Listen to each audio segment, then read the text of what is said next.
Hey, spooky friends, and welcome to The Twisted Twins, hosted by Britt. And Kay. And how the hell are ya? How the hell was your week? There was a powerful new moon last week on the 16th, and it was just really beautiful thing. Dude, new moons are beautiful, but the thing is, and like we've talked about it a little bit in our spiritual episodes, new moons are intense, and this one was Oh my god. the emotional roller coaster of last week was like too much to handle. No, this last new moon was, I didn't really realize, maybe I'm just an amateur, how like you were saying, how powerful, how emotional, how deep the freaking new moon cycles are, to where it like drudged up past stuff that I had to kind of like sit with, and it was a lot. Lot. Not to mention,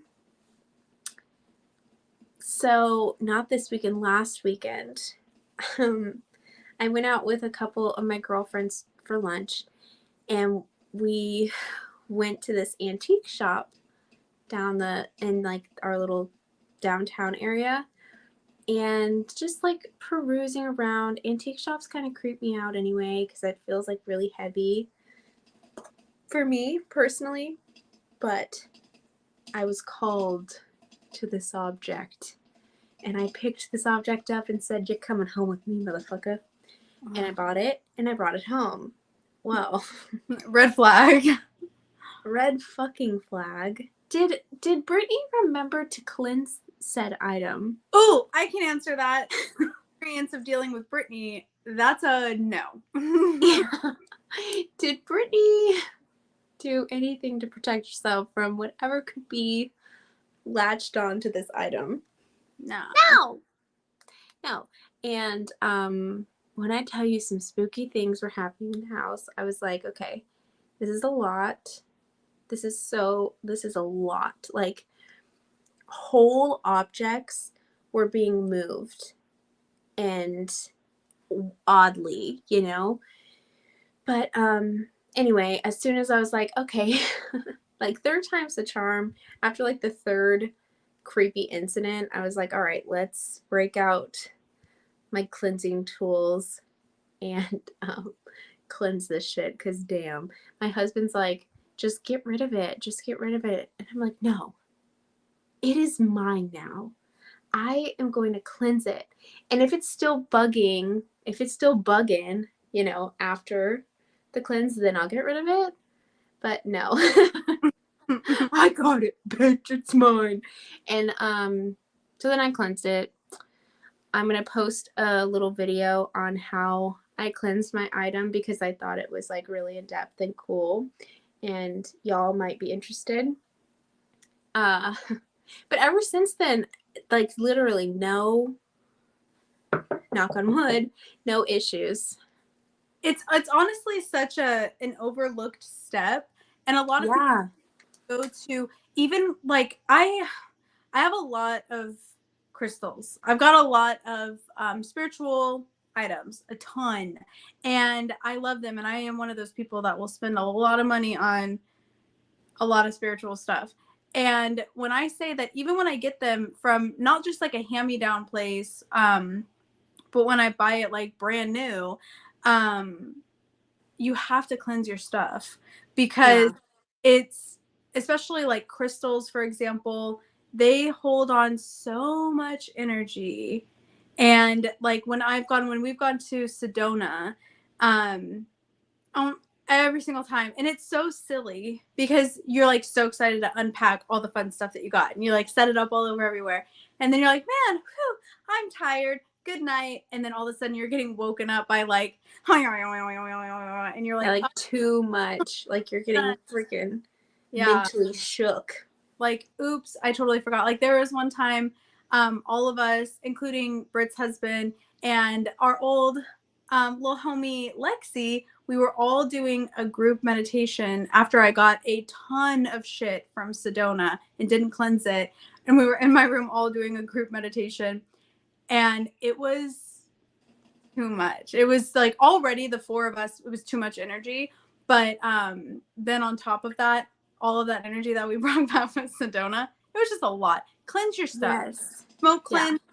If your stuff is able to be water cleansed, you can do that. Singing bowls, you can use those. Palo Santo. Oh, I said smoke. Cleanse your stuff. People cleanse your stuff. Yes. Cleanse it, cleanse it, cleanse it. I'm sorry, my fan is making a really rickety noise. Those are wild and outside right now. I know ours finally simmered down. I was like, there's no way No. I'm gonna be able to film because they're gonna freaking scream. I'm sorry, and then you can turn off your fan. We went to the pool today, and it gets cleaned tomorrow, right? So today it obviously wasn't clean, and there's always like leaves and stuff. Like the leaves are finally starting to fall out here, but there was a cicada like that freaking big, and I was on my back, and I was like trying to be all God. like, ah, and then like of course I just happened to look to my side, and I was like, oh God, and then a little bit later. I'm like walking in the shallow end, like I'm about to get up and get some water. And it was at the bottom of the pool and I stepped on it. Oh no. And it crunched underwater. It was a traumatizing event, I'm not gonna lie. But I'm sure it was traumatizing for the cicada. He was already dead by the time I stepped on him. So how was your week? My week was Anything interesting happen? Oh my gosh, yes, actually. Well, maybe it's not that interesting, but I thought that it was wild. And so sometimes when situations happen to me, I like to think of like a backstory as to why this person acted that way. Okay. So I'm home, and let me just preface this with I've only seen like my neighbors a handful of times. Okay. And but I'm like, oh, okay, you know, like it's getting late. I want to take out the trash and then get all ready for bed or whatever. So I get the trash and I take it out, and I walk out the same moment that this man, like who is at my neighbor's place, walks out with trash also. And so we're like, oh, yeah, trash, you know.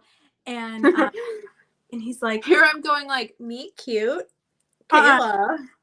Yeah, you think that's how it's gonna go. It's not. I twisted it as I always do. And so he comes out and we're like, oh, and he's like, I don't live here.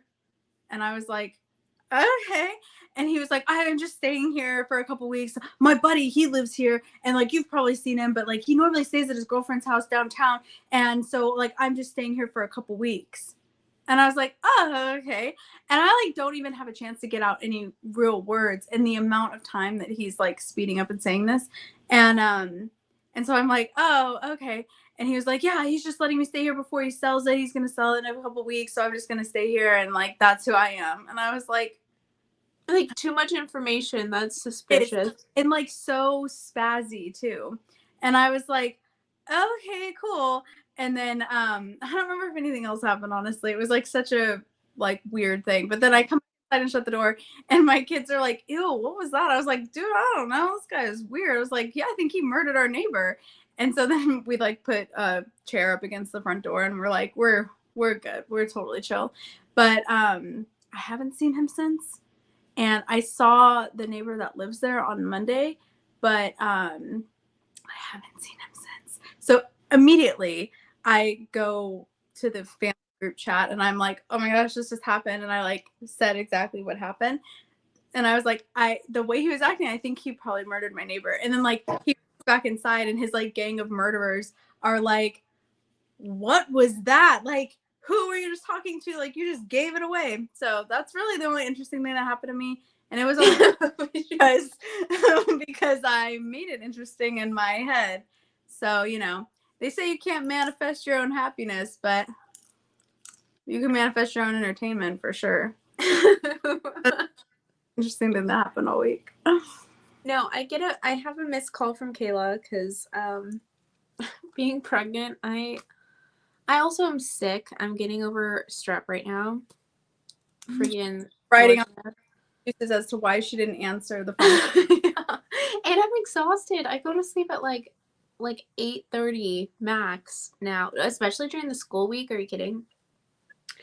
Anyway, so I missed Kayla's call, and she's like, the next day, I'm like, hey, like, what's going on? And I read the family chat, and I'm like, oh my god, she's being so dramatic. But Kayla's like, you bitch, I could have died. Literally, Like, literally though, the thing was that whole exchange happened within 10 seconds, and he was talking super loud and super fast and like right there, and there would be like a very minimal lull for me to just like I'm about to jump in and go like, oh, but then all I literally had time to say was like, and then he would just start talking at me again, and I was like, oh, okay. It was definitely unusual, a little twisted. maybe he just has social anxiety, you Oh, know? definite. Hunted, but But you saw the murdered, non-murdered neighbor on Monday? yeah, I saw him like a few days before. Oh, before. I was thinking you meant after. Oh Oh boy. no. Still up in the air then. And the weirdest thing too is that who's the fucking freak now? I don't even know if I should say this. The weirdest thing too is that this guy puts out so much trash. Like so many bags of trash. Every single day, it's bags of trash. And I'm like, now, they're not black trash bags. That would be a definite, he's a murderer. Dexter is happening inside there. Not black trash bags. But I just find it interesting. Bless Sorry. you. How are you going through so much trash? I don't know. Suspicious. Maybe he's helping his friend like pack. Like living there for free and helping him See, pack. I don't know. in this scenario, I live and Britt would die. Not even. I wouldn't even open my door. I would peek out and be like, okay, coast is clear, nobody's Oh, there. I'm gonna take my got trash. exact same time. We I got know. it's not like I had time to prepare. We got there at the exact same time. And since then, yeah, I've been looking out my peephole before I open the door. I'm not trying to have another creepy encounter. I dropped my phone. But yeah. Anyways. So yeah, that was the only interesting thing that happened to me all week. And again, it was only interesting because I twisted it into something it wasn't. So You yeah, gotta keep life interesting, right? yeah. Mm-hmm. I will say your murderer across the hall story reminds me your nephew. He really wanted, because I don't know, our kids are really interested in Kay and I's like podcast itself. So he was Go like, yeah, he was like, hey mom, if you can fit in if you can fit this in, and he's holding up one of his books, you can fit this into like conversation, do it for this episode. And it was his Among Us handbook to imposters. So your neighbor could have been an imposter, No, according to your nephew. the person staying at my neighbor's house Yes. percent an imposter. And like the fact that if you like, okay, let's just thank you baby love for bringing that up, because if you just stop for a second and go, okay, if you know that this guy's not here that often, then you know I don't know shit about him. You know that I'm not like talking to him on an everyday basis. I've never spoke to this person. I have seen him twice in the whole time that I've lived here. And so I just feel like that's, I don't A know, there's lot. for you to just like word vomit all of that for no reason on a complete stranger just because you crash out at the same time. It's very Yeah. weird. Something Yep. weird. I agree. I Imposter. do. Imposter. Uh-huh. Mm-hmm. Alrighty, so I am going to use this opportunity to segue into tonight's topic. Hmm. I'm going to start off with um, a few little factoids, if you will. So, if you could put like a number on it, Kay, how many people do you think mysteriously disappear every year in America's national parks? Ew. Ooh. Um, thousands. Okay, 1,600 roughly people disappear in America's national parks every year. Now, less than 500, supposedly around like between 3 and 400, people are found dead in America's wilderness, their national parks. Um, and really quickly, because this has disturbed me ever since they released this. Do you remember how many bodies that were unearthed and discovered back when they were searching for Gabby Petito? 9. It was at least 10. Some of my sources said 15. Yeah, Just in this little area of the national park that they were looking in. I think it was 9 or 19, something like that. Yeah, are you kidding? Are you kidding? Like, I understand when I kind of put like two and two together, it makes sense that nefarious circumstances um, really seem like a no-brainer when it when you take into the when you take into account the wilderness and remote locations and just being out in nature. They say things like, if nobody's around to hear a tree fall, does it make a noise? Nobody's around to hear somebody kill somebody else. Like, do they make a noise? That was a really bad example. But But interesting with that whole thing is all of those people were missing. Why did it take so long for them to be found? oh, I know. And Like a whole other weird, creepy, creepy, creepy, creepy. it makes sense, like a lot of excuse me, serial killers and like I don't know, people like gang type violence, deaths, or not really gang, I would say maybe like more mafia or mob. It would be like the perfect place to dump a body, you Oh yeah. know? Well, that's where Bundy always dumped his Oh, body yes. in the middle of the woods. A And lot of them. what I don't agree with this conspiracy theory, but I think it's interesting that Bob Ross, that all of his paintings are of Oh, is that he's dumped bodies. I love Bob Ross. I don't think it's true, but I think it's interesting. I think, I mean, I love him. I've loved him since I was a child, a wee little child. But I think it's like a fun little, oh shit. Yeah, like that would I be. could see that. But sure, Ted Bundy. And nasty fun fact about you creepy bitches, and this is no hate to you, but a lot of hate to you. You creepy bitches that fantasize about Ted Bundy.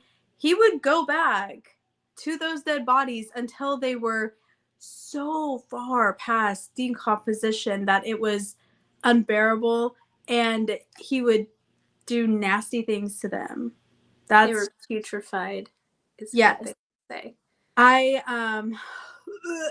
I don't get the obsession. Like I know Zac Efron was hot when he was playing Ted Bundy, but like when you guys really think about what these people do, it's so fucking disgusting. I know.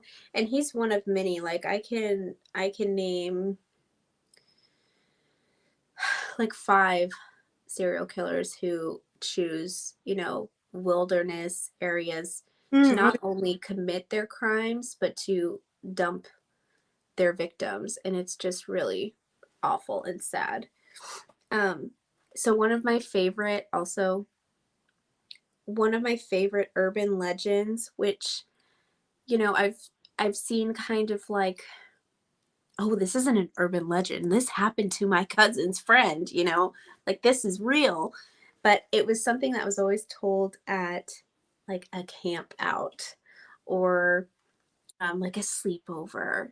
if we were like outside. So I brought a little prop. If you're on YouTube, I'm going to turn my light down a little bit and bring out my little lantern, blinding lantern that it is, and tell this spooky story. So, did you guys ever hear? Let me say it like I'm at a sleepover right now. Okay. Have you heard the tale of the lone fuck?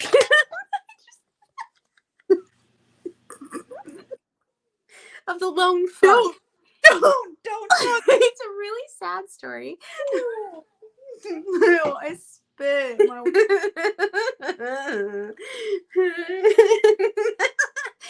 fucking heavy ass notebook. Okay. of the what?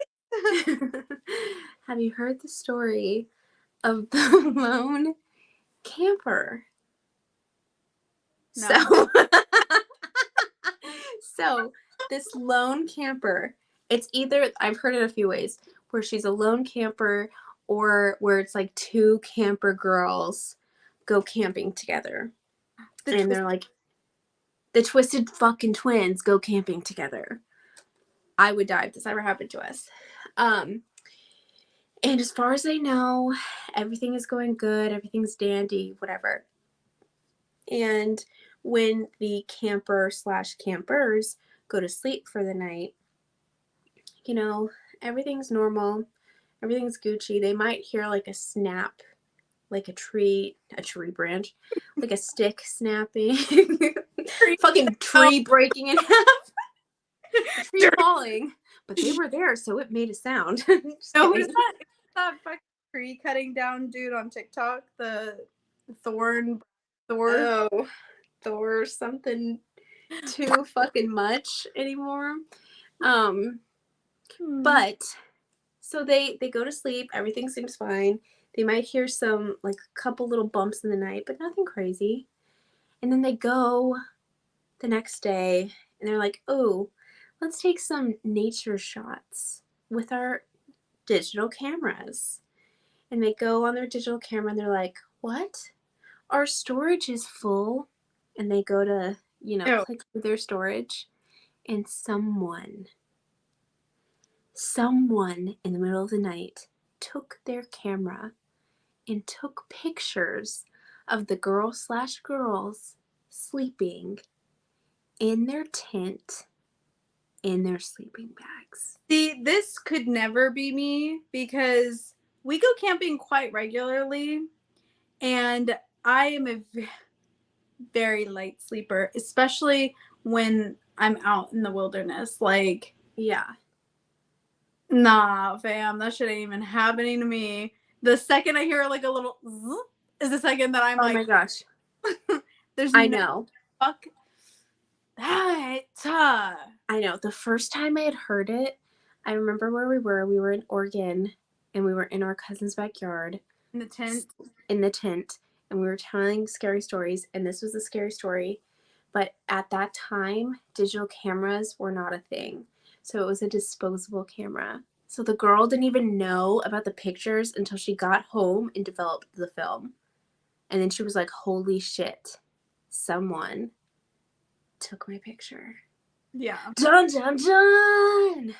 If that's why I'm such a light sleeper, like even at my house, that story was so traumatizing.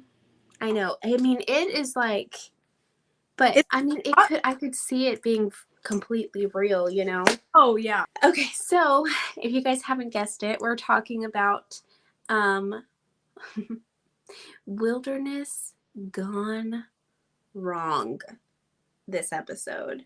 And it's about some mysteries, some crimes, and all sorts of things in between that have happened in the wilderness. Away from, prying eyes of society, right? Yep. Right. Okay. So why don't you start us off, Kay? I just rambled for a long ass time. No, at all. But I would love to start off. Okay, so a couple weeks ago, I was talking to a friend of mine, and they were like, oh, you guys do a creepy podcast. Have you done something on this guy? And I was like, no. And then I'm so blessed that I heard about this guy because I'm so ready to talk about him. And is the infamous Alfred Packer, otherwise known as the Colorado Cannibal. Okay. And let me Ew. start by saying this is the man with the face of literal fucking nightmares. Will bring me like, I mean, he is the definition of yikes to me. That's what he looks like. Ew. And yeah, they pretty fucking gross. But for what he did makes it like it all makes sense. It all ties in together. Because he looks like the type. Yeah. Oh Straight up. God. This fool is the face and literal definition of a nightmare. Okay. Oh, no. And this motherfucker, I don't even know how to spell his name right. His name is Alfred, but it's spelled Alfred, which just like gives me It's it, just, it itches my mind in the wrong spots. You get what I mean? right. Yes, for sure. So it pisses me off. So It's like when in Mean Girls when the principal's like, I know how angry it is. Yeah. it's literally that. It's like, why do you do that? But so with a name like that is also not surprising at all. This fool turned out the way he did. But obviously, with a name like the Colorado Cannibal, you can pretty much assume what he's famous for. But because the whole story is just too good. Okay. All right, let's hear it. Let me take you on a trip, Britt, to Colorado in November of 1873. Oh, I'm gonna want to say fucking Alfred so goddamn bad the whole time, but I think when I wrote my notes, I put Packer for most of it because I just could not stand this fucking fool. Anyways, Alfred. You could do both, honestly. Yeah. Okay, so Alfred Packer was a poor miner. And not like a 17-year-old, like mining in the fucking mountains, but he made extra mining. Oh my god, he made extra money by guiding travelers through the intense and wild terrain of the Rocky Mountains. Okay, so in November, what time period was this? in November of 73. Of when? 1873. Oh, no. In Okay. November of 1873, a group of 21 men left Provo, Utah, searching for a better life of gold mining in Breckenridge, Colorado. Now, what I find interesting is that this group split up a couple of times during the entire trek. And this was noted to be an unusually harsh ass winter. So it was like a fucked up winter to be traveling, regardless. But so this whole trip took them a total of 5 months to complete, which to me seems like a long fucking time to be That traveling. is such a long time. Yeah. So the trip is not over until April of the following year. This is November. Okay. Yeah. Oh, wow. So hold that into your brain for a little bit. But after the first 3 months of this gnarly traveling journey that they're on, they arrived at an Indian camp led by the Ute Indian chief Ure, I think is how he pronounces his name. But this chief specifically was known to be such a gracious host, even to white travelers. He was well known for providing food, shelter, warmth to all types of travelers. So the team was seriously lucky to have ran into him. After they ate and got some rest, several of the men were like, nah, we need to get going. They were restless as fuck and they were ready to leave. But what I find interesting is that 3 of the men out of this whole group snuck away from the Ute camp to start their trek, specifically without Packer. They even threatened his life in front of everyone at the camp if he attempted to follow them. So, like, what? Red flag. And, like, for me, as someone who is a very stereotypical Gemini and may or may not be afraid of commitment. 3 months alone with one, person, it would be enough to freak me out too. You're so stupid. But that's a joke, people. But but literally the thought of like being in the wilderness with a group of people to have, you would think like And to hold from this day forward. yeah. Stop. No. But it just, out of all of the people, they specifically were like, bitch, you're not coming with us. So I find that very interesting. We don't ever know why. There's a lot of unanswered questions with this whole story too, which is always really frustrating. And it lets your imagination, which of course, from my storytelling, my imagination runs wild. So I think I saw something in Packer before they reached the camp that they were like, no, let's not do that. Danger. Yeah. Let's see.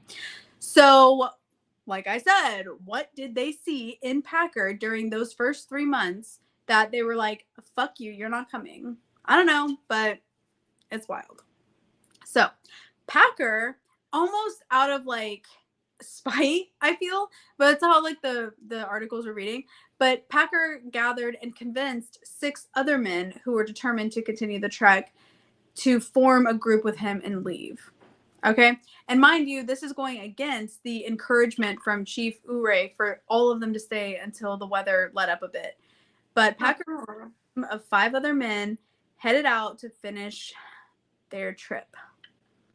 Oh. Now, it was said that there was a guide who offered to guide them a little bit.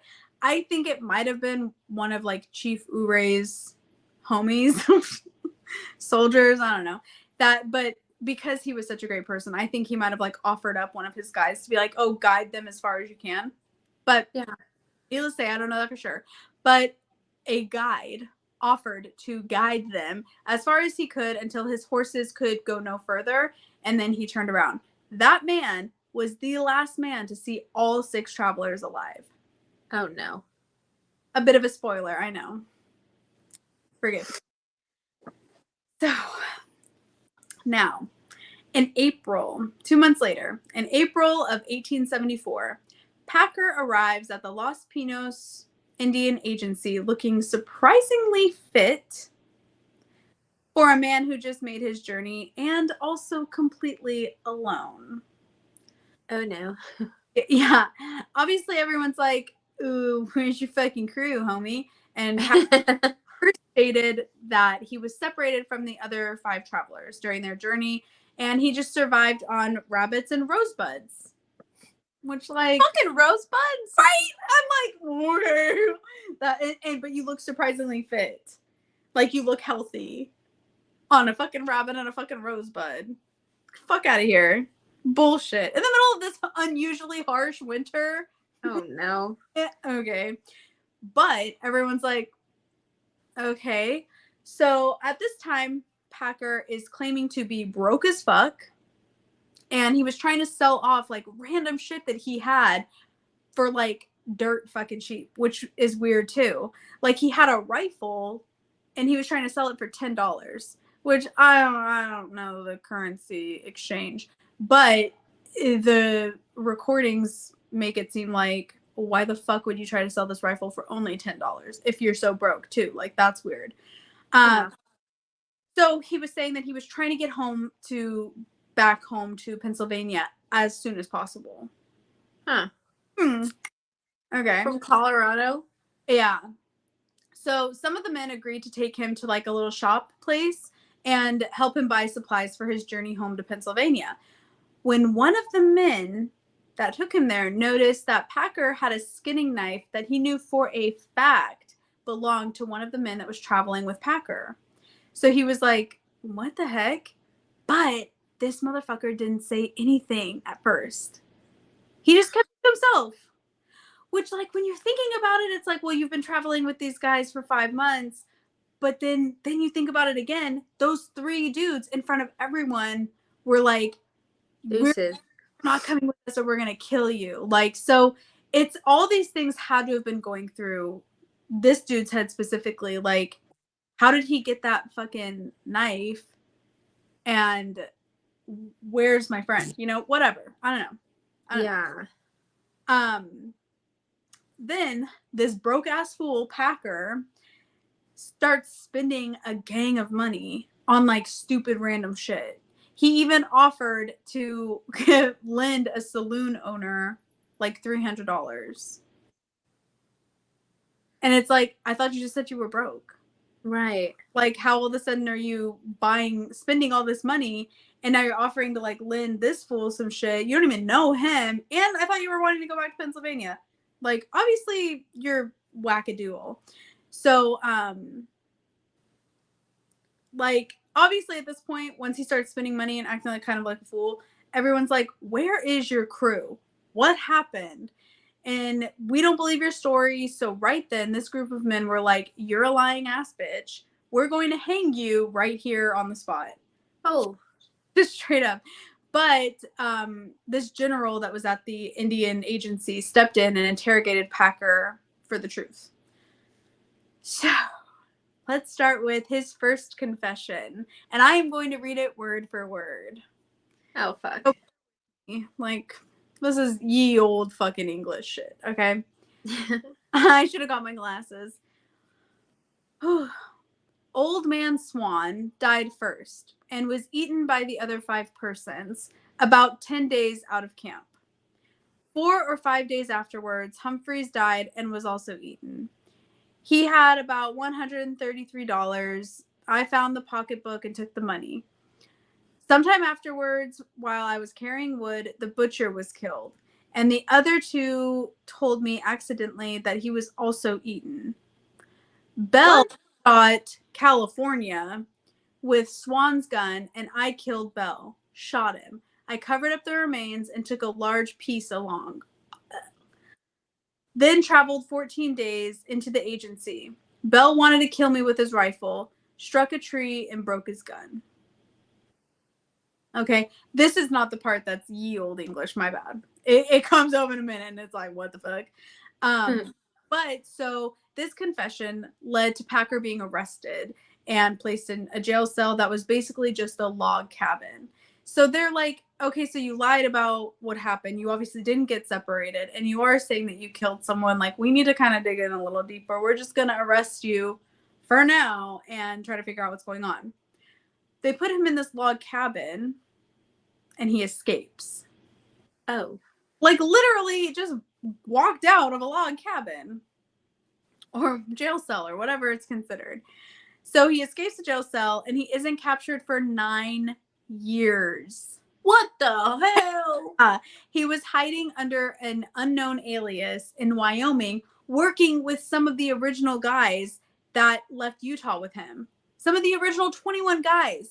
So that's another, like, what?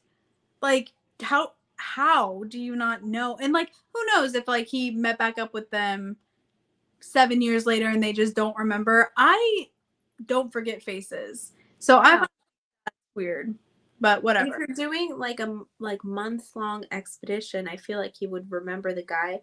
Maybe he spun such a web of lies that they didn't think much of it or something. He just didn't care. I mean, I don't know. I'm not gonna dig too deep into that because whatever. But he was arrested and he gave a second confession, which of course changed from his first 2. Well, his first confession, his first 2 stories. Uh-huh. So he changed it, saying this time that it sounds like the men had killed each other while he had been out scouting. Sure, Jan. So he stated that all 6 men had made it to camp alive. Okay. So they like build up this camp to chill out in. But they were lost, starving, and they were too weak to go on. One day, Packer went in search of a trail. Upon returning several hours later, he discovered that Bell had gone mad. Like, I want to know what the fuck happened between this motherfucker and Bell for him to throw this bitch under the bus so many times. Right. But there's Belle always must have known or seen right through him or something. right, and there's always certain truths. So I want to like figure out. It's obviously something to do with Belle. Like Belle called him out or something, you know. Uh-huh. But so he discovered that Belle had gone mad, killed the other four with a hatchet, and was boiling the flesh of one of them for his meal when he got back. When Bell spotted Packer, he charged at him with his hatchet raised, and Packer shot him twice in the belly. Lost and trapped alone in the camp of dead men, Packer said he only resorted to cannibalism after several more days when it was his only means of survival. Yeah. Uh-huh. Yeah, so at this point, everyone's like, you lying ass fool, you're done. And it was noted in the local newspaper that the judge said this, and I quote from the newspaper. Okay, hang on. Stand, you voracious, man-eating son of a bitch, and receive your sentence. When you came to Hinsdale County, there was, it's spelled weird, like 7 is spelled Siven. Okay, so give me a minute. When you came to Hinsdale County, there were 7 Democrats, but you ate 5 of them. God damn ya! I sentence ya to be hanged by the neck until you're dead, dead, dead, as a warning against reducing the Democratic population of this county. Packer, you Republican cannibal! I would sentence ya to hell, but the statutes forbid it. Damn. Yeah, homie was pissed that he got away. Wow. Because also, I had read somewhere else that initially, when the general at the Indian Agency was like, no, no, no, let's not hang him, let's try to figure it out, he had sent a group of men to go searching for like the bodies and had noticed that they were all killed at one spot, not like along the trail like he had initially said. So did he actually eat them though? He done ate a lot of them, yeah. Ew, ew, ew, Yeah. ew. So he sentences him to hang, right? He would sentence you to hell, but the statutes forbid it. I just thought that was so cool. You And like, son of a bitch. you son of a bitch. And it's like they put it all together. And like Democratic is spelled Dimmycratic. And population Yikes. is lay, like laying down, shun, like I'm shunning you. So it's like weird having to reread it in this day and age, but I thought it was cool, so I wanted to put it in there word for word. But Yeah. Packer never reaches the gallows. His sentence was reversed by the Colorado Supreme Court in 1885 for being based on an ex post facto law or a new law that retroactively changes the result of the law it replaces. So his charges were reduced to manslaughter, and he was sentenced to 40 years in prison, which is fucking. What? And this bitch was paroled in 1901. He became a guard for the Denver Post, who also were communicating with him while he was in jail to like try to figure out more of his story, and they were interviewing him a bunch. So then Oh, is this a newspaper? yeah, Oh and then gosh. and he gets a fucking job there as a guard. Where they're like, shit, if you're gonna do all that, you can guard our post. Yeah, that sounded weird. Host. He became a guard for the Denver Post, a vegetarian, and Bullshit. consistently held his innocence until he died of dementia at the age of 65 in 1907, just 6 years after he was paroled. Though this freak is dead, his legacy lives on at the University of Colorado in Boulder. There is a building in the dining hall known as the Alfred Packer Restaurant and Grill. That's fucking gross. Who's hungry? That is so beyond foul. Yeah. Shame on you, Isn't Colorado. that freaking crazy? I thought it was crazy, but like what a wild story. Definitely. Yeah. So that's the lovely story of the Colorado cannibal. Fucking disgusting. And Yeah. like wonder, like, how did he act those first 3 months? And it said specifically that he convinced these 6 men to go. So although a lot of them were noted to be restless at the Indian camp and like not wanting to wait any longer, they just wanted to get there, make money, they're fucking done with this hike.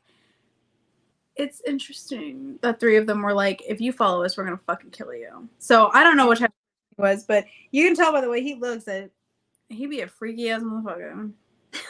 So, don't judge a book by its cover, Kay. Because I judged that book by that cover, I wouldn't have been eaten.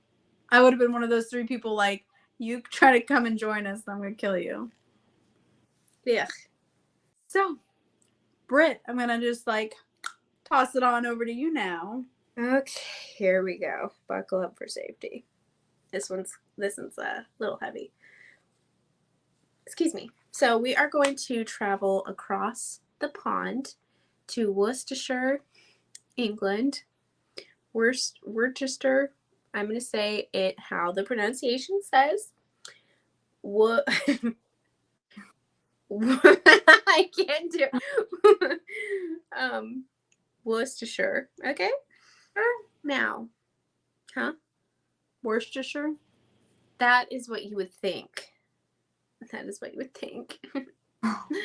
But they say it differently. I like to say Shire, but everybody's like, my ears are bleeding when you say like Worcestershire. Worcestershire. Worcestershire. Worcester. Okay, we're going over to this little spot in England, okay? And discussing a nearly 80-year-old mystery. Unsolved crime, unsolved murder that has yet to be cracked. Now, the story begins during mid-World War II, April 18th, 1943. 4 teenage boys were blowing off some steam on a day adventure through the Hagley Woods. Now, these particular woods were on private property, and so they're, but imagine being a teenager, World War II, they're experiencing like the nightly bombings, how horrific that would have been. Yeah. So they're just trying to like literally blow off some fucking steam going through this forest, but also remaining like on the low down so they don't get caught trespassing. Blah, blah. So the boys happen to discover a wych elm in the forest. Now, a wych elm is a very spooky looking tree.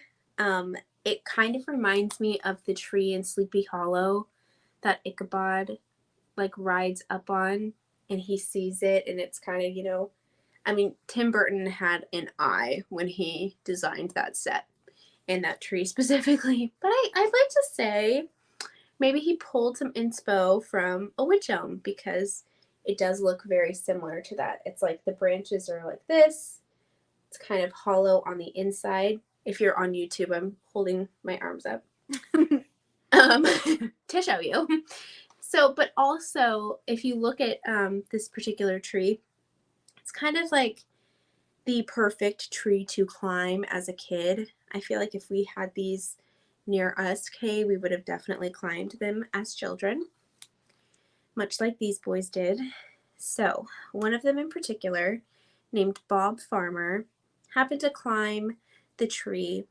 Now, one source said, as he was climbing the wych elm, he looked into the hollow trunk and saw what he thought was an animal skull. Or, he was hoping to find a bird's nest with eggs inside. Again, World War II, if it had eggs in the nest, maybe they could have like a, little meal right then and there. So, regardless, Bob climbs this tree, reaches into the hollow trunk, and pulls out what he thought, something that he was not expecting. And it was a human. Oh, what is wrong with me? It was a A human. it was a human skull, ladies and gents. Not funny. And how he knew right away that it was a human skull was because of, obviously, the eyes, sockets, the human teeth. There were also pieces of hair still attached to the skull. So immediately, freaking no. Immediately no. The boys ran away, obviously, and it was kind of like they all made this pact. We're never going to speak about this again. Like, this is terrifying. But little Bob Farmer was like, I can't hold this secret in any longer. So he eventually told his parents, and then they alerted authorities. Now, inside the hollow tree, the witch elm, they found the rest of the woman's skeleton, minus her hand. Now, two sources kind of said this a little bit differently. They eventually found her hand. One source says that the bones of her hand were scattered like around the tree, and another source said that her hand, like some of the bones were missing and it was partially buried. So either way you want to go, the hand was missing. um Now, she was obviously, they could kind of tell by her clothing that she was obviously lower class. Um, she had poor quality clothing, like completely worn through shoes, and a faux gold ring on her finger. Um, they discovered that she was around 5 foot tall, that she wore a size 5.5 shoe. She was about 35 years old. Um, and from what they could tell, she had potentially had one child in her lifetime, and she had been dead for at the very least 18 months, no more than 3 years. They thought, though, so sometime in that particular time frame. Um, Something that was really, really horrible and awful is her cause of death. Typically, when they find when skeletons are found or bones are found, it's really difficult to kind of pinpoint the cause of death because, say it's strangulation. You can't really, unless somebody were to like snap a neck or something, you can't really differentiate that from, bones. There's really particular things, even like stabbings. If you've been stabbed to death, but your bones are the only thing that are left behind. If that knife did not nick one of your bones, it's not gonna, certain things like that.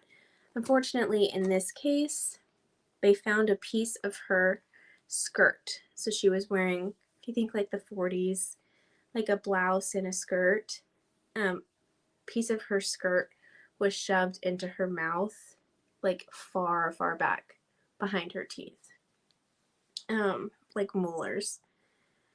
So, um, sorry, that's loud.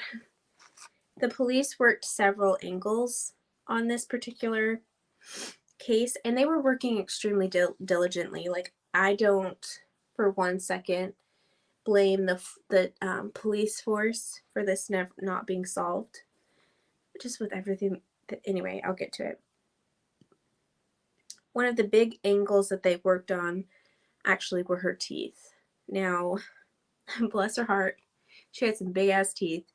Hi, I have big ass teeth. Kayla's got big old teeth. I can say that because I have big teeth. No, just kidding.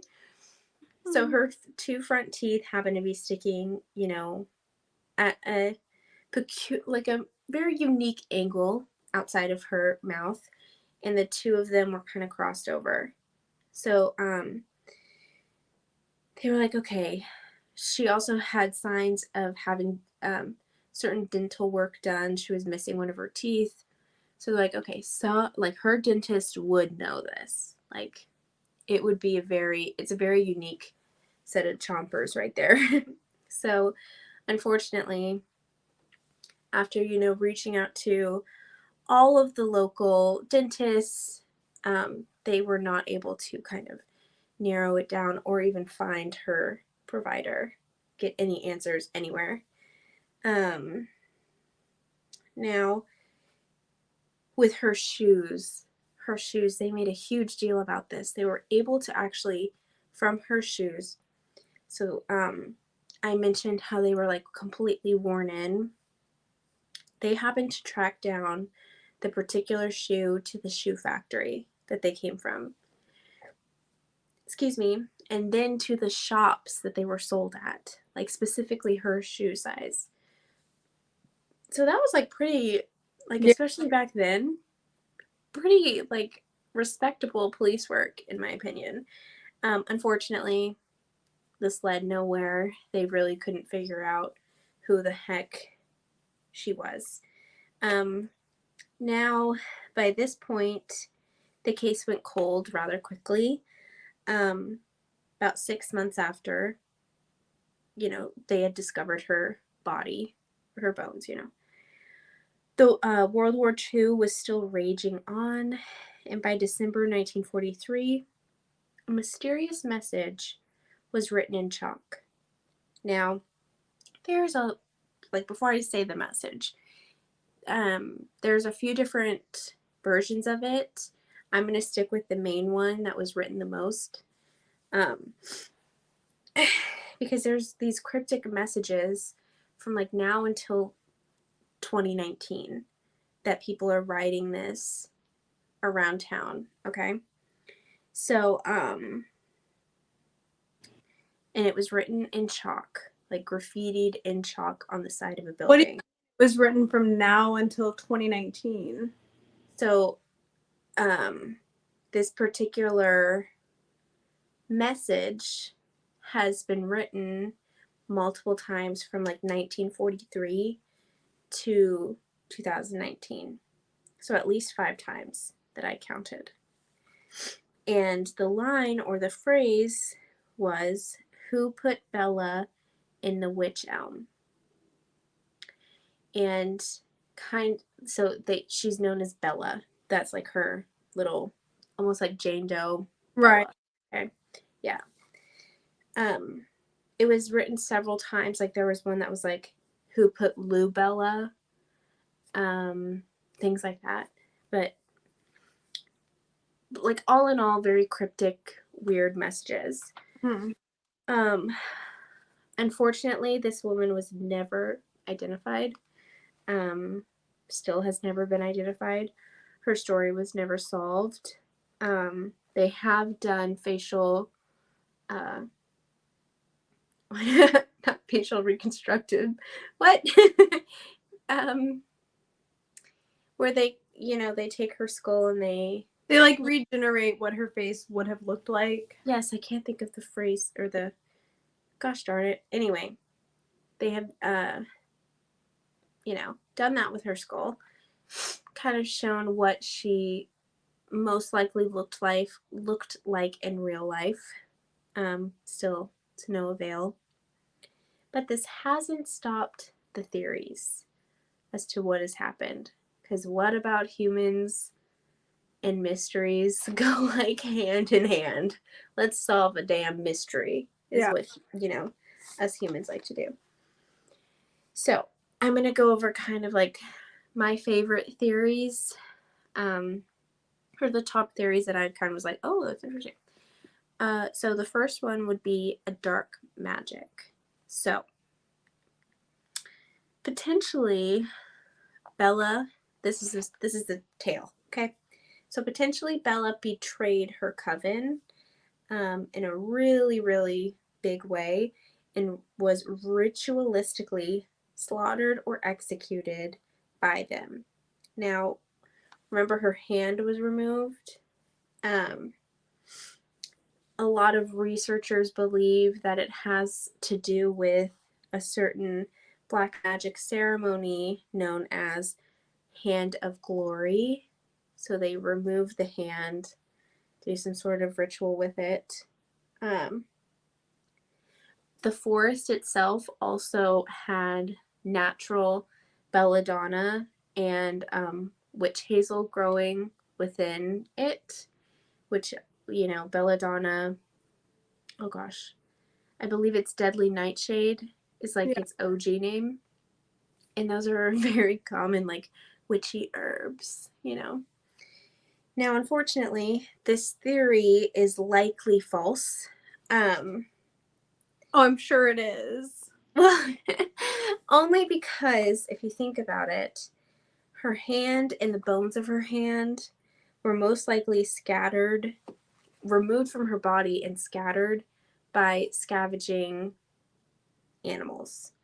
Now, um, one of the sources kind of described like the size of the tree, the hollow tree itself, and it's like the size of a small pet cage. So I don't know. In my head, that makes sense. In Yeah, animals, like like I don't know. I feel like why would they stop at one hand? Could maybe they? that's all they could get out. Yeah, Is like it such a small area? yeah. That's ugh.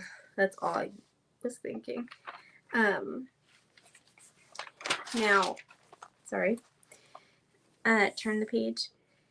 Now, since she was, they kind of classified her as lower class with her clothing, her shoes, her um, fake gold ring, her, um, I almost said gnarly teeth. Girl couldn't help it with her teeth. They were like, this chick. I think the phrase that they used We was know a lot that, about gnarly teeth. Like we had oh, some orthodontic work done. Okay, we can say some stuff about people's teeth. Okay, because we have some fucked up teeth. we sure did. And if braces were not a thing nowadays, still, my teeth would still be fucked up. Okay, and it'd be a funny sight. My teeth were Um, like Bella's. My front teeth, they used to cross. yeah, yep. Yikes. Mine didn't. Mine just had a mile wide gap in it. No, I'm just kidding. So here's a few other ones I'm going to kind of run through. Theories about her. Um, so lower class, blah blah. Probably, more than likely, a prostitute. Now, unfortunately, if you're familiar with true crime at all, you know that prostitutes are more or less easy pickings Hmm. for sick and twisted individuals. Um, Now, kind of along with this angle, one source in particular discussed how she could have been murdered by a GI, like an American soldier, or like a British soldier during the war, because supposedly, um, like months before her skeleton was found, there was a car parked on the property that happened to be the car of a soldier, and he was acting kind of cagey. It's the Where's 40s, so the they're, police tip that night then? I know, Fuck out of here. I So know. Um, there is also a theory that she was a German spy. And so when she was found out by, her British comrades, they were like, boom, we need to execute this chick right now, and stuffed her body in a witch elm.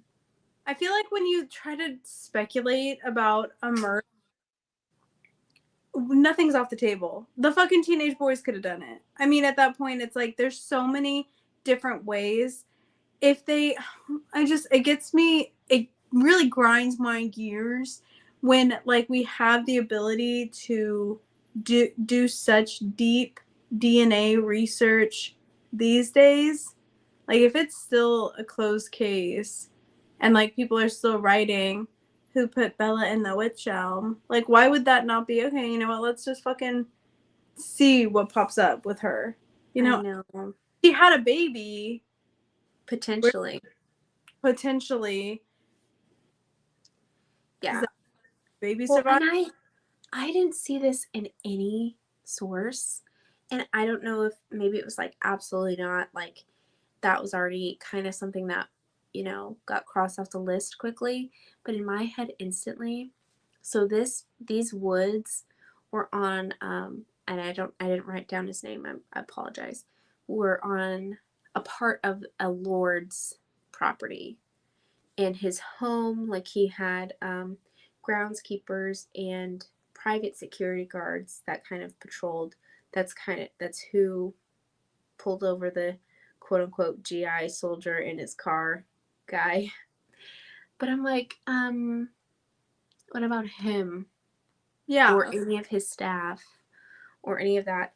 I could definitely see her being a prostitute and being murdered just for some sick fucking pleasure, Yeah. as awful as that is. Um, there's another theory, which I think is just bogus. This is my final theory, is that a couple of locals, they were out drinking with her, and to kind of treat her a lesson, teach her a lesson about like overindulgence and that she needs to really turn her life around. They like threw her down the witch elm. That Like, that's like the Catholic school in the town is telling the kids that's what's happening. If yeah, you indulge at the pub, someone's gonna stuff you down the witch elm. That's such bullshit. Where yes, the or like Jawbreaker or Sorority Row, where it's like we're gonna play a practical joke to teach yeah, them a lesson, and it's like, oh, but they died. Okay, then explain why she had a wad of her own skirt shoved down her, like, you know, yeah. stuck way back here behind her molars. I don't see that happening. Some other people have said, oh, she might have climbed in there herself. Again, imagine the 35-year-old woman walking in the woods, like no. Something really nefarious definitely happened to her, I fully believe. Yeah. Unfortunately, we will probably never know exactly what happened. But yes, that is my tale about who put Bella in the witch elm.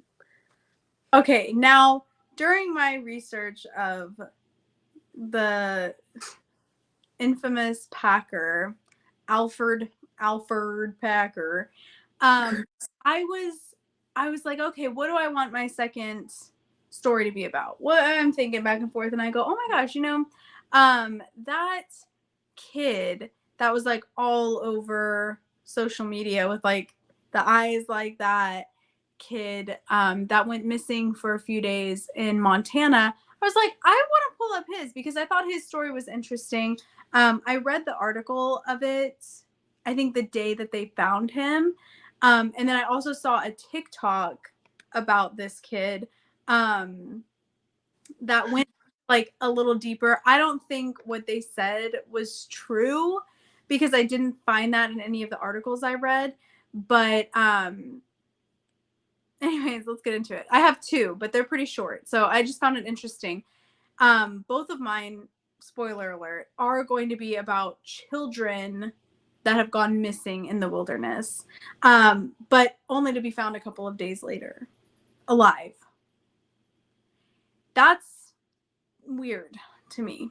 And so I don't know, it's weird. But the first one that I want to talk about is the 3-year-old boy who survives 2 days solo in Montana wilderness. And in quotes, he was very, very scared. No fucking shit. He was fucking but okay, so I'm just gonna read off of the wonderful CNN. This is their article. Officials in Montana are sharing more details about 3-year-old Riker Webb, who spent 2 days on his own in the wilderness and managed to protect himself. Lucky Tyke, who was reported missing from his home in Troy, Montana, on the afternoon of June 3rd after disappearing from his yard, was found by a family visiting their cabin in an area known to be populated with mountain lions and bears, Lincoln County Sheriff Darren Short told them. He was very, very scared. Short told the outlet. I just feel like that's so stupid. No fucking shit. He was very, very scared. He was describing how the hungry, thirsty, and cold little boy's eyes lit up once he learned that he would soon be returned to his parents. He had a wide-eyed, scared look until he got back to his mom and dad. Now, it's fucked up because the kid looks like he's seen some shit in the picture of him. Like, he's like, and so he had Jesus. that wide-eyed, scared look until he got back with his mom and dad. The family who discovered Riker was checking on a generator in a shed on their property when they heard a voice coming from the structure on June 5th. At the time, teams of ground searchers, drones, dog teams, and 2 National Guard helicopters were busy combing the wilderness area for the boy. The red-haired toddler reportedly told Short that he left his family property where he had been seen playing with the family dog to go for a walk before growing exhausted. He was found 2 miles from his home. Adverse weather conditions initially hampered efforts to locate the boy, but searchers and rescue team members were able to get a sense of the general direction that Riker was walking after he wandered away from the home by following a trail of rocks that had appeared to have recently been turned over. And so it's interesting to note that little Riker is very interested in bugs and insects. So as they're following what they assume is his trail, they're seeing these rocks that were turned over as if a child was looking for insects. Okay. Interesting. The sheriff told CNN that the authorities wanted to know why there was apparently a 2-hour delay in reporting Riker missing from his parents. Wow. And in quotes, we're still looking into why he disappeared and why he wasn't being watched closely and why it took 2 hours for them to report him missing. And they will once they know. And I have not found an update. No idea. But I did see a TikTok like a while ago that had said, like, and mind you, this was last June. Okay, so I had recently saw a TikTok that was talking about this kid, and I remember seeing like the same, like, you know, deer in headlights look, and I was like, oh my gosh, this kid. So I was listening to the video, and they were talking about how apparently it had took 2 hours from the report. They still don't know why. Okay, but apparently his clothes had been changed before he was found. Yeah, so a lot of like conspiracy theorists were talking about how like Bigfoot like found him and like brought him and like kept him safe or whatever. But to me, like, I don't know. It just Kidnap. Oh, for sure. But then like how did he get away? This kid is 3 years old. Like, I don't know. And like why did it take 2 hours? Like, especially like a 3-year-old, you should know that they're missing right away. Ew, I just had like, this is such a like fucking Sons of Anarchy storyline. The parents owe somebody money. They kidnap their kid and are like, we're not going to give you your kid until you pay us this money. So they're afraid to call authorities. They finally call authorities, pay the money, and the kid is set free. I don't know. That was awesome. It's just very interesting. And then like so perfectly, like we have kids. We've had toddlers. My kids, like, we were obsessed with, we always found insects, like whether it was like snails or slugs or spiders or ladybugs, like, and never once, like, I'm just gonna say real quick, never once were we flipping fucking rocks over anywhere looking for that shit. Like, let's go on a hike. We also always went on hikes. Never once were we like, oh, I wonder what's into this rock. Like, I don't know. I'm not hating anyone if you do that, but it just seems fucking weird. Like, on the trail, I don't know. It's just the whole thing's weird. And I honestly, I could not find hardly any information on that kid other than those like stories. I didn't see anywhere that said that his clothes had been changed. That was just something I saw on TikTok. But if that's true, yeah, that's creepy. it is creepy. And you think like normally when a kidnap happens, they do change clothes, they do usually change hair right away, whether they cut it or they dye it, and then they try to get pretty far pretty quick. So to only go 2 miles, but for a fucking 2-year-old to go 2 miles over 2 days, That just seems sketchy to me. yeah. The whole thing just does not sit right. And I know that they did have CPS show up at like the hospital with the parents, but again, no information was released from that. So who knows? We'll probably never know. I'm sure the parents got their 5 minutes of fame and they went on and said everything that ever happened to them. But it's just weird. And it's really unfortunate for the kid. Glad he's okay. There was another one though. I was trying to find because I didn't remember his name or like really what state he was in. I knew he was like out on the West Coast, but I didn't know exactly where he was. So I just typed in like toddler missing in the wilderness for a couple days. And this kid comes up. And I was like, oh, here it is. Click. And I'm like, this is not him. Like, what the heck? So I'm going to, because I found it interesting. It actually took me a fucking minute to find that kid, which I found interesting. So this is from 2021. Okay. Okay. And it's toddler missing for 3 days, found safe in the woods. All right. And again, this is also on CNN. Coincidence? I think not. Okay. CNN. A 3-year-old boy who vanished Wednesday afternoon near Magnolia, Texas, was found Saturday morning alive and well. Christopher Ramirez was reunited with his mother. He was smiling, drinking water, and in good shape, Grimes County Sheriff Don Sowell told reporters Saturday. The toddler was taken to a hospital for observation, but Sheriff Sowell said that they believe he will be fine.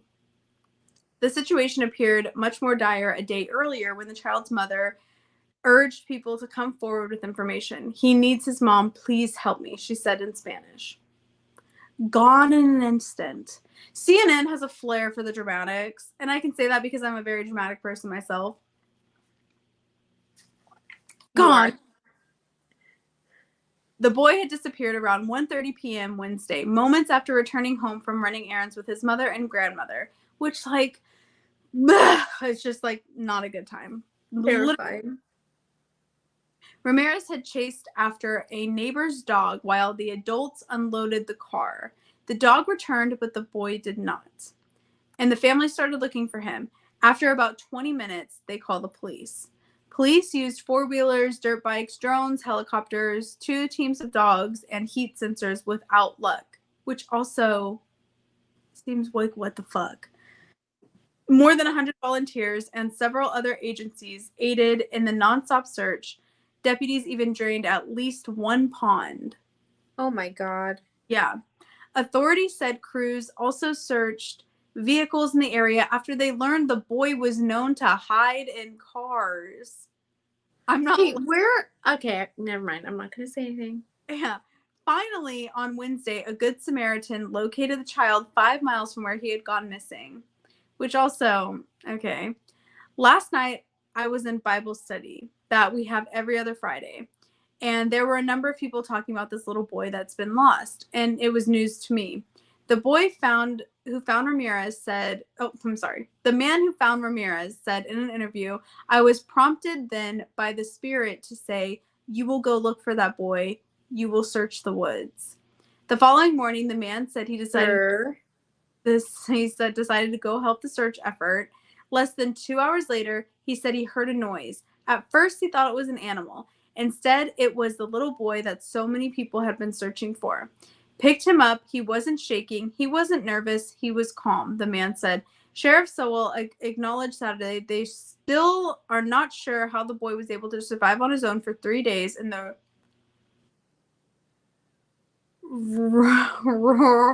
Rural.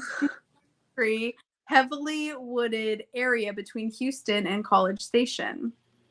Huh. That's the end of the article. So what that tells me is this man kidnapped the kid, Right. Okay. and said, "Oh, that it's been 3 days. It's been long enough. I'm gonna just say he was found." 100,000% fool. Yeah. You kidnapped that child, and you wanted Yeah. your.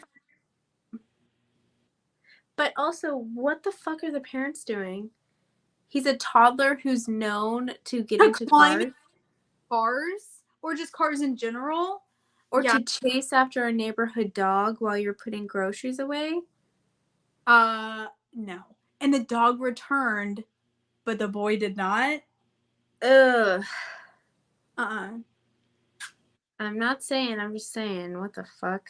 Yeah, I don't know what they be doing in these rural towns, but I ain't liking it. See how I said that? I said it right that time. Better. But that stopped me in my tracks right there. I was not expecting that word to come out. Yeah, how gross and creepy, huh? Yeah, as soon as you said that, I was like, sure. He fucking is like, Yeah. oh. And like, again, I'm not gonna say shit about whatever you believe. We have our own beliefs. I'm not saying shit about that. But you haven't heard anything about this missing boy in your small town Uh-huh. until you go to Bible study, and then the good Lord tells you to search for him in the woods that they have been searching already with drones and dogs. They fucking drained a pond. With the heat sensors. And they couldn't find him, which tells me he was taken somewhere else. Yeah, he was scooped up and put somewhere. There's no way a 2-year-old would have walked 5 miles. Like, I'm sorry. That's fucking bullshit. So what I think it is, because there's also lists and lists, I could have done like 5 more kids just in the last few years that have gone missing in the wilderness and then came back fine. And I think that's something we need to really look into for like a deep diving episode of like, Oh, why are save these the children. um yeah, it's some creepy stuff, whether it's um kidnappers, whether it's the parents working with a neighbor to try to get some 15 minutes of fame and like GoFundMe money, whatever the fuck it is, something's happening and it's sketchy and you're using these children and it's just gross. I don't like it. That was a huge assumption, but you know how I am with I'll just go crazy if you leave me without any information. So I know. But still, I agree. That just sounds like Sketchtown, USA. disgusting, yeah. Yeah, big Not time. good. Alrighty, so my final story of tonight is an interesting one. It let me just dive into it because it's a lot. This is the Dietlove Pass incident. Buckle up for more fucking safety on this one, okay?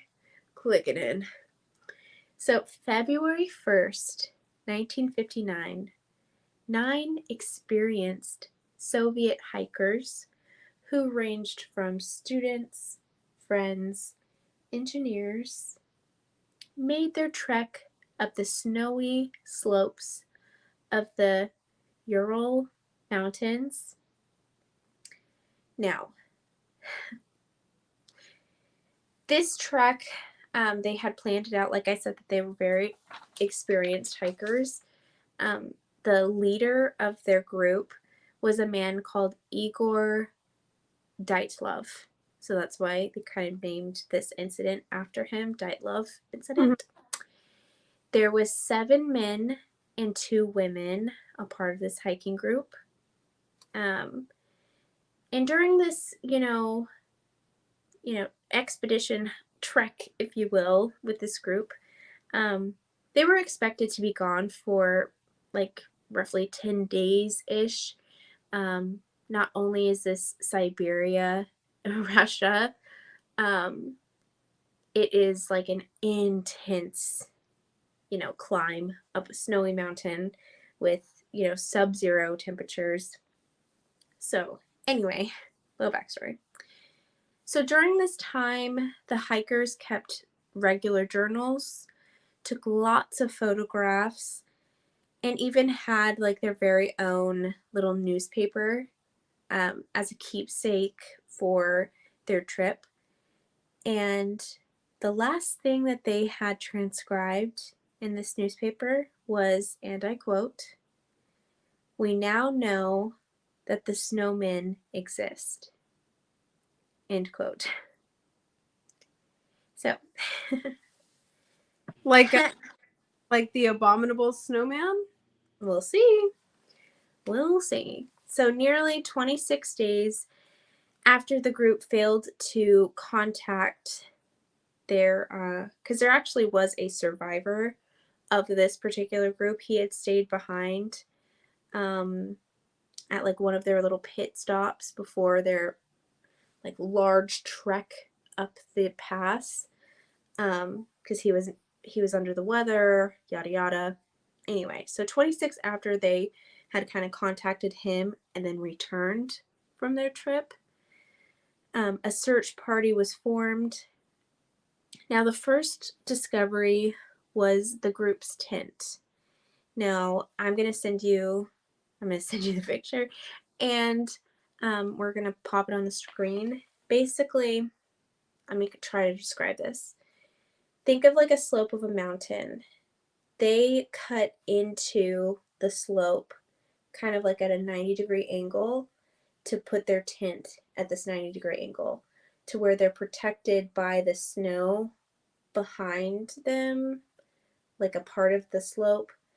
So almost like their tent goes with the slope.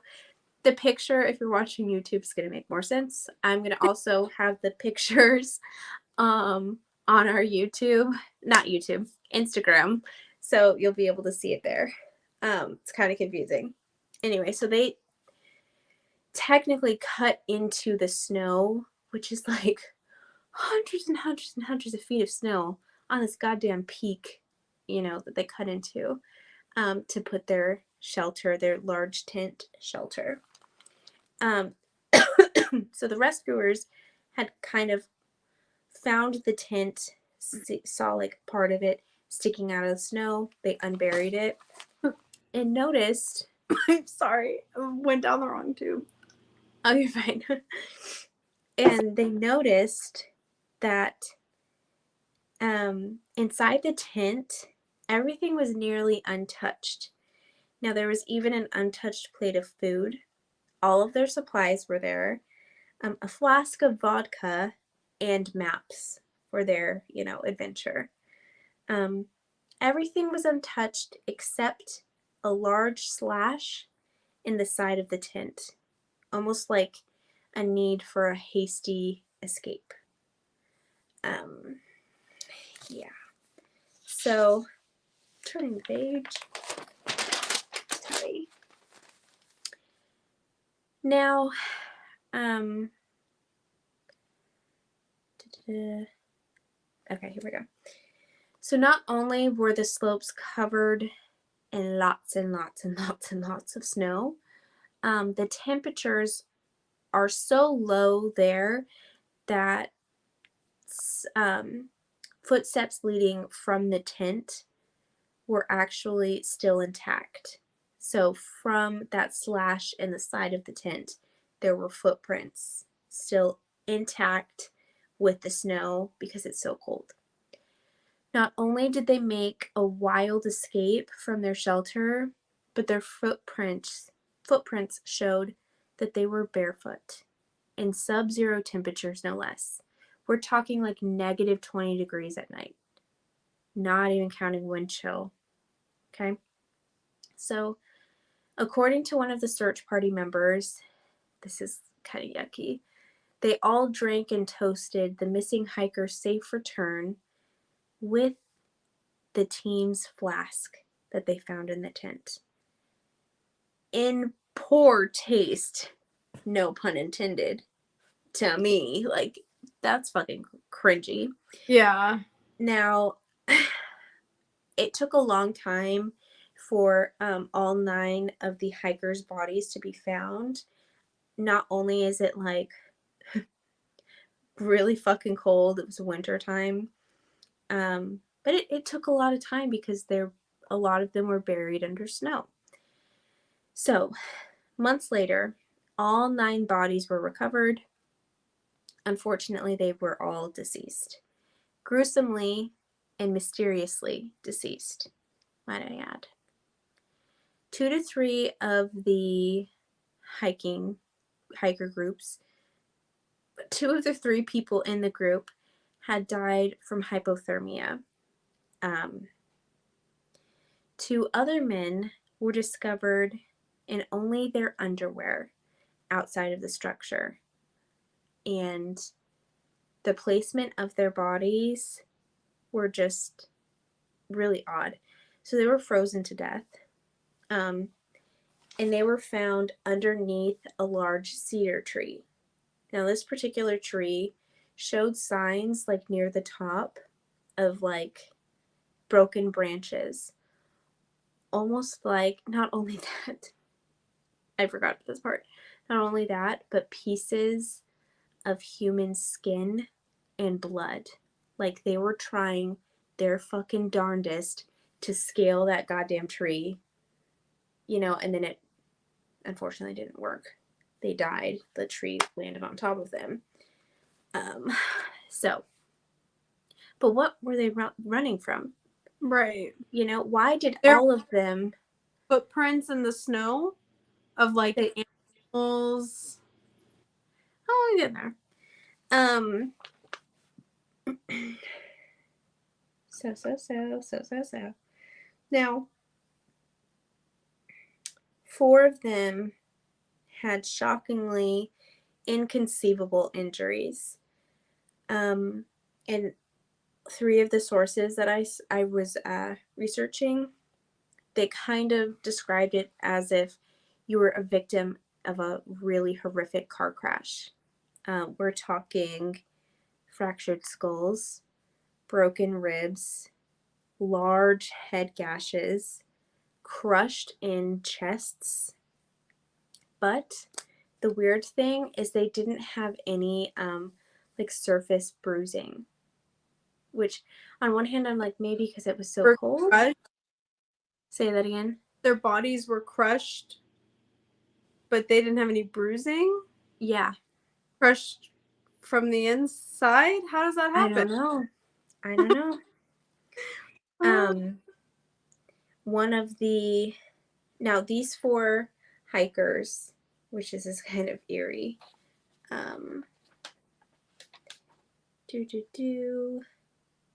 Okay, so these 4 hikers, they were found like some like 200 feet apart exactly. So that was kind of odd. Like running back towards their shelter, like 200 feet apart. So they were taken over there alive, or were they? Do you think that they were placed perfectly? I don't know. It's so creepy. One of them was missing his eyes.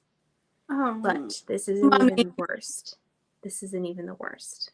Oh God. The final hiker who was discovered, she was actually, oh gosh, she was the girlfriend of Igor Dyatlov. And poor thing, she had a lot of horrific injuries, but the worst ones were she was missing both of her eyes completely, both of her eyes. And they discovered her tongue had looked like it had been ripped out completely. Now, one of the sources I saw said that in her actual stomach contents that there was congealed blood, meaning like surmising that she was alive when her tongue was ripped out, which is just, I'm so sorry. I should have said a trigger warning. That's so horrific. Yeah. But needless to say, what the hell happened to these hikers? What the hell happened to this search team? It feels like an 80s horror movie like The Thing or Yeah. Alien, you know? To me it seems like Skinwalker. Okay, cool. Keep that in mind. So, are you, I guess we're ready to jump into government cover ups and conspiracy theories. Because that's really all the fuck we have with this Yeah. particular case. Now, what's kind of not surprising at all to me, actually, an accepted and Russian government backed theory is that a major snow slab avalanche occurred. So basically, remember when I was poorly describing how they cut into the snow? Basically, the on top of like where the shelter, like above where the shelter would have been, there's like loose snow, and that loose snow somehow caused an avalanche and all these. And cause all of that stuff to happen. I Yeah, mean, I could see like if the tree was falling down and their blood and skin, they were trying to grab a hold of it during the avalanche. But like, how far down were they from the tent? they were like up. Yeah, that doesn't make sense. So, also, I didn't know avalanches could pluck out and destroy the evidence of a woman's eyeballs and tongue, Yeah, I found and the other man's eyeballs. rather interesting because the tongue wasn't in her stomach; it got ripped out. It's not like she bit it and swallowed her tongue. Oh yeah, it was gone. It was gone. And like, Um, other than skinwalkers, what other animal or anything specifically likes mutilating? I mean, okay, I don't need a list in the comments of all of the type how all of the type of, humans. yeah, things and people that like to mutilate. But that just seems like a very skinwalker specific thing to do. Yes.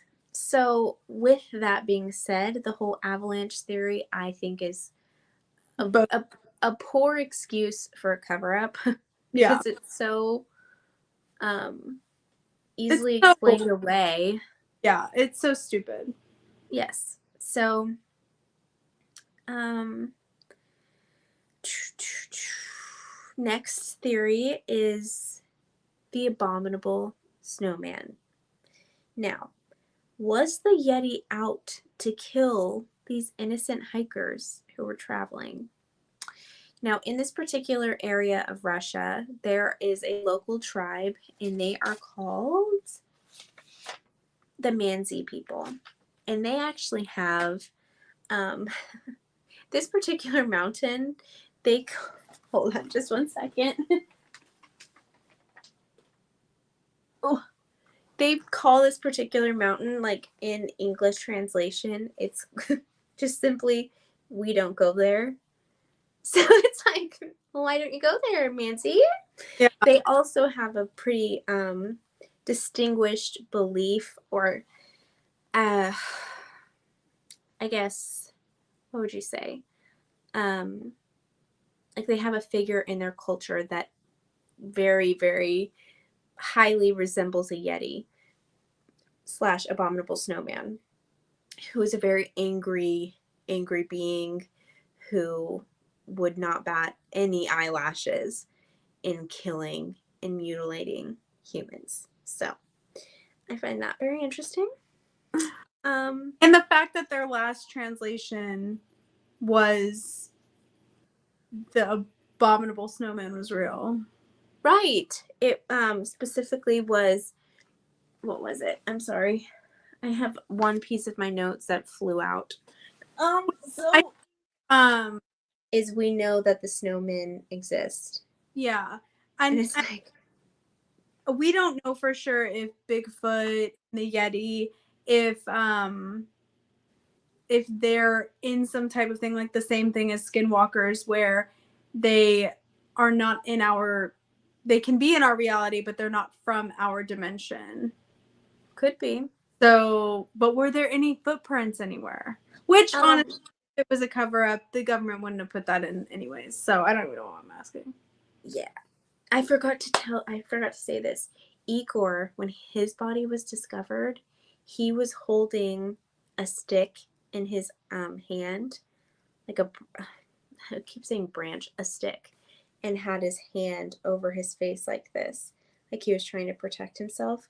And another one of the hikers, he was found with a camera around his neck.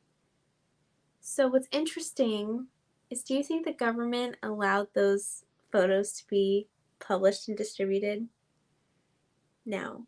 No. And you know what organization broadly made up their search party? Hmm. Government officials. Not officials, government people.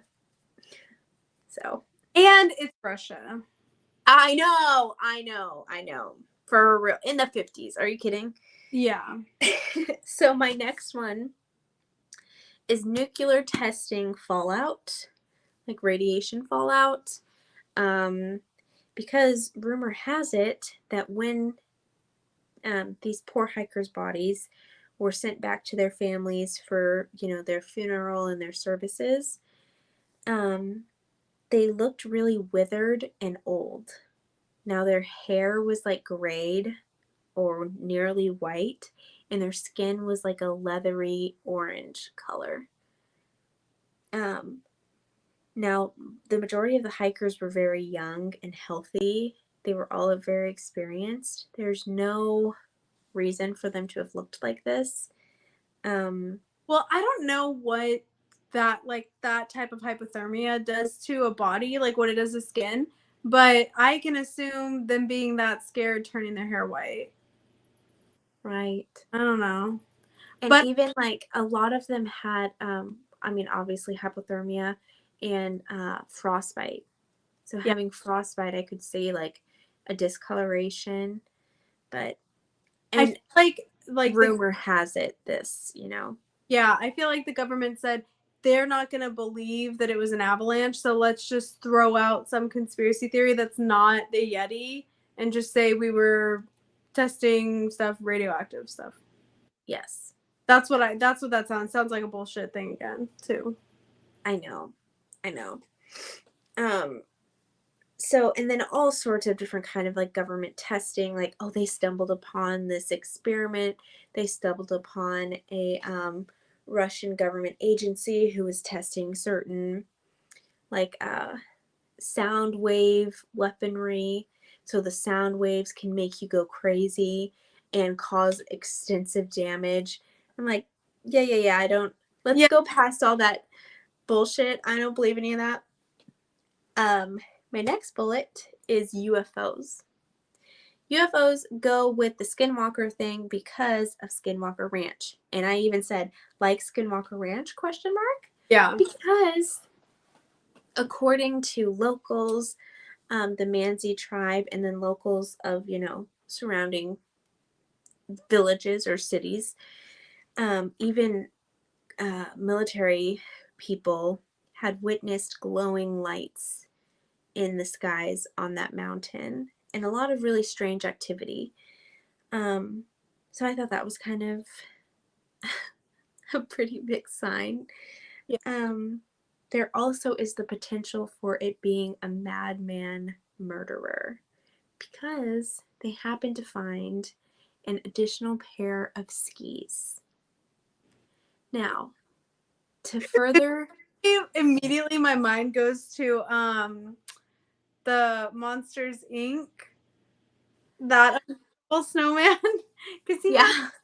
his immediately that lemon snow cones. I don't think I do think humans are 100 million% capable of doing horrific things like that easily. But with the temperature that it was at, why would they their skis? Where's the other set of footprints? I feel like again that's just adding to let the world think what they want and come up with multiple conspiracies as long as it's not the abominable snowman. That's what it seems like to me. I don't know. Yeah. What do I know? And what's interesting is that obviously not all of the information has been disclosed. Like, were there Yeti footprints? Were there obvious signs of Yeti, activity? what exactly was on that man's camera that Oh. if he's desperately leaving this tent, why is he grabbing a camera? You Yeah. know, what is he wanting to photograph? And my other question is, did they cut the tent out or did something else slash the tent? That was my immediate first question was, That's true. That's true. It, you know, the source that I was reading, that really talked about, because other people are like, it looked like they were frantically, and then one that I kind of liked more was it was a single slash, because they were all like, okay, we cut ourselves out of this fucking tent. So it's like, okay, you know, we're out. yeah, Everybody. it was said that everything was still in its place. So if it was frantic, and that's what makes me think Things something, would get knocked over. yeah, I feel like that's what made it seem like something cut it and pulled them out. Because if something was coming in through the fucking front door, it would be frantic as shit. But even like their footprints Right. leaving the tent through that slash were normal. Like they were just walking barefoot in Yeah. the fucking snow. Unless they got some kind of like crazy hypothermic psychosis. And that is also, you know, a possibility, but especially because so many of them, two of them were down to their underwear, which Yeah. I I mean, fucking freezing.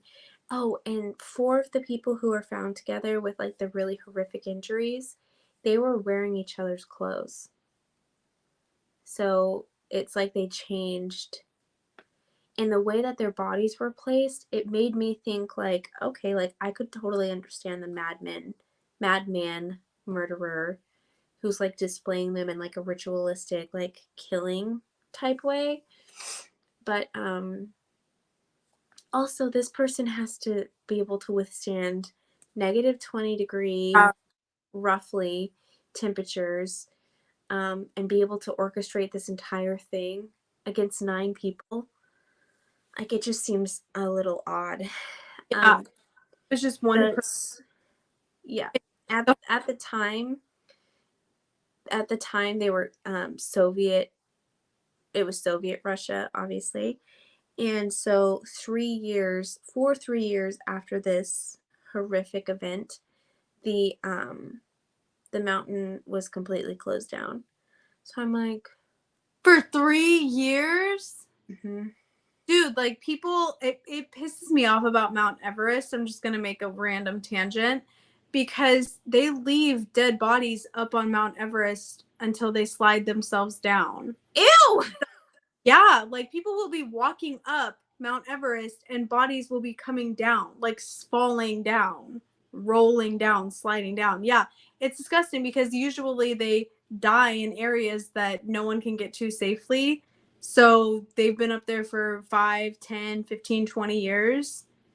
Yeah, it's fucking foul. And it's like, it infuriates me so much because I've seen one or two videos of people hiking up going, it's a dead body, it's a dead body, as it's rolling down. And it's like, why the fuck are you up there? Like, it's so, it gets me going.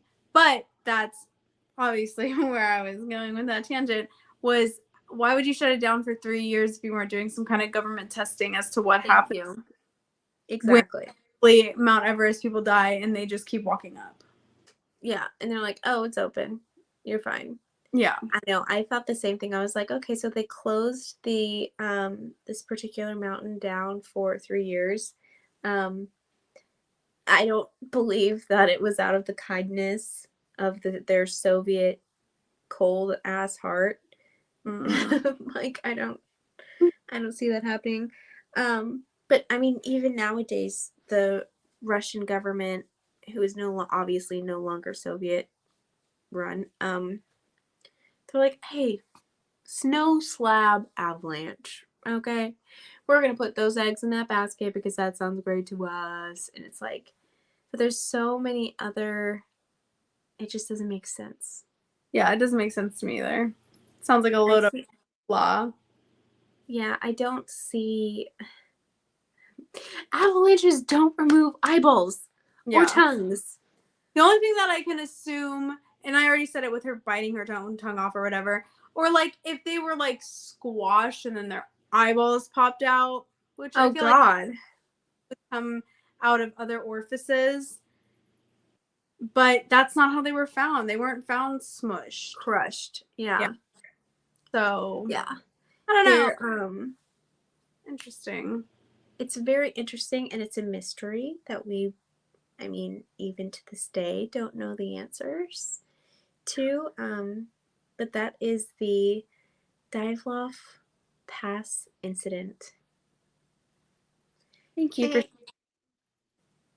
And I love that. Thank you so much. you're so very welcome. Yeah. Oh yeah, that is our Wilderness Gone Wrong episode. This could definitely be many, many parts because I feel Yeah. like there's so many horrific things that happen in the great outdoors. Yeah, I almost want to label it part 1 because even like I was saying, even just in my research, there was so much. So this may be a mini series. I can assume it's going to be. Right. I mean, we could spin off forever. So yeah, we hope you guys enjoyed it. Yes, guys, thank you so much for listening. If you are on our YouTube, hello, how are you? Go ahead and like, subscribe, comment below. Let us know what you thought about this episode. If you guys want to see more of the Twisted Twins or those little fun things that we talk about, we'll throw pictures up on our Instagram. Check out our TikTok and our Instagram at the Twisted Twins Podcast. If you guys have any cool stories, crazy, twisted stuff you want to tell us about, you can send us an email at thetwistedtwinspodcast@gmail.com. We want to hear your stories, so definitely let us know. And have a great week. Yes, we hope you guys have a wonderful week. You take care and stay Hey, twisted!